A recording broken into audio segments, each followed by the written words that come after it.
Weekly planning meeting. Application of mutual decision process to next week's shared family calendar entries. We have learned the mutual decision process and we have practiced the mutual decisions process. Now it is time to apply the mutual decisions process to next week's shared family calendar entries. Step 1. Each spouse shall examine next week's shared family calendar entries. Step 2. Each spouse shall circle any of next week's shared family calendar entry that he or she is not in enthusiastic agreement and wishes to process. Step 3. Each spouse shall conduct an individual analysis on each of next week's shared family calendar entries that they have circled and wish to process. Step 4. Then the spouses shall come together and conduct a joint analysis of as many of next week's entries circled to be processed as time allows. Step 5. After enthusiastic agreement on all of next week's entries, they shall be entered into their proper slots on next week's shared family calendar. Best practices for conducting a weekly planning meeting. Prayer. Before you begin, pray that God will give you grace to have a surrendered heart in the way you seek to love and serve one another. Atmosphere and attitude. Husbands, as servant leaders, you should compile an agenda and conduct a weekly 60-minute meeting with your wife. Meet weekly on Sunday afternoon or evening. Meet as just the two of you, husband and wife only. Minimize distractions and interruptions. The best place to do a meeting is a comfortable, quiet spot in your home. Schedule a time when you will not be interrupted by children, calls, or text messages. Turn off the TV and your phones if you can. If you need your phone for scheduling, exercise self-control in not looking at distracting apps. Sit together. Avoid sitting across a table from each other. Sit side by side instead as partners rather than competitors. Jot down notes during the week.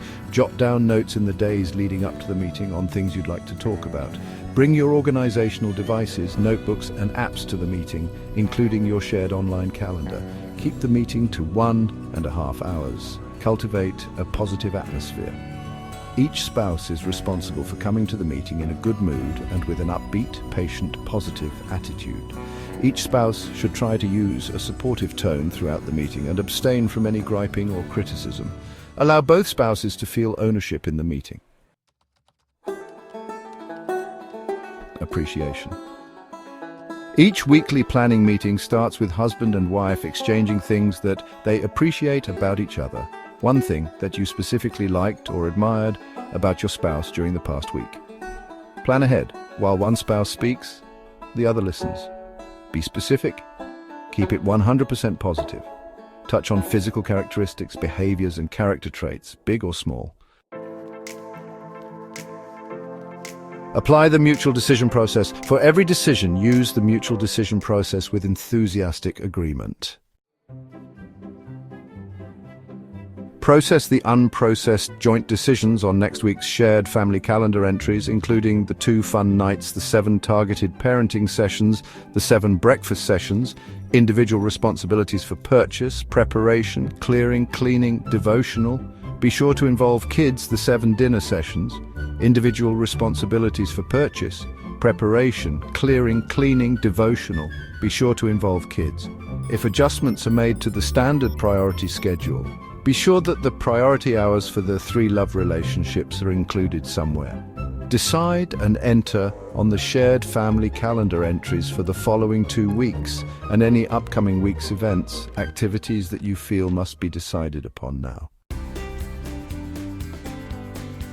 Now let's agree upon the joint duties. These include tasks around the house and yard, caring for children, managing clothes, preparing food and meals, attending church, and even ensuring a good night's sleep. We'll identify the chores that need to be completed from week to week, decide who will take on each chore, and determine when those chores will be done. Next up, we need to agree upon individual duties. This covers work, childcare, managing taxes, handling accounting, and various miscellaneous tasks that come up. Each person will know exactly what they are responsible for. Finally, let's agree upon third-party activities. This includes interactions with friends, in-laws, work-related engagements, and planning for holidays. It's important to make sure everyone is on the same page. Review and monitor your finances, spending and budget. Bring up and resolve any unresolved conflicts.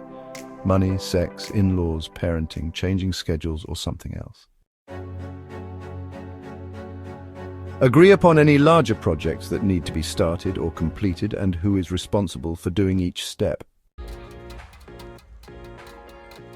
So agree upon things that need to be repaired. Decide if the project will be done by one of you, or if someone needs to be hired to complete the project.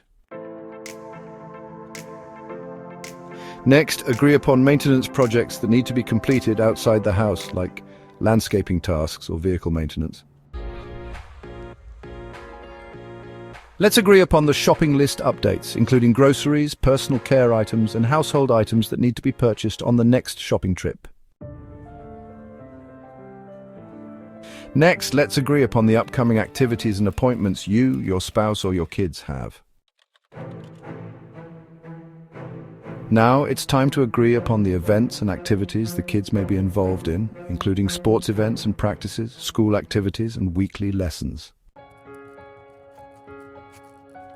Finally, let's agree upon the work functions that require attendance outside business hours.